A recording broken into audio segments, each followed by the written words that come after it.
Hello friends, welcome back. In this tutorial we will study about the categories of network. So first of all we will study about LAN. Its full form is local area network. The size of LAN is limited to a few kilometers and it is usually privately owned and links the devices in a single office, building or campus. Depending on the needs of an organization and the type of technology used, a LAN can be as simple as two PCs and a printer in someone's home office, or it can extend throughout the company and include audio and video peripherals. Next category is WAN, right?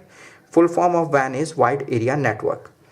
WAN provides a long distance transmission of data, image, audio, video, information over large geographic areas that may comprise a country, a continent, or even the whole world. Now the third category is MAN, right? Its full form is Metropolitan Area Network, right?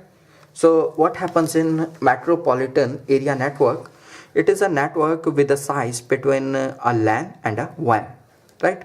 It is normally covers the area inside a town or city. Now what happens that today it is very rare to see a LAN, WAN or MAN in isolation. They are connected to one another.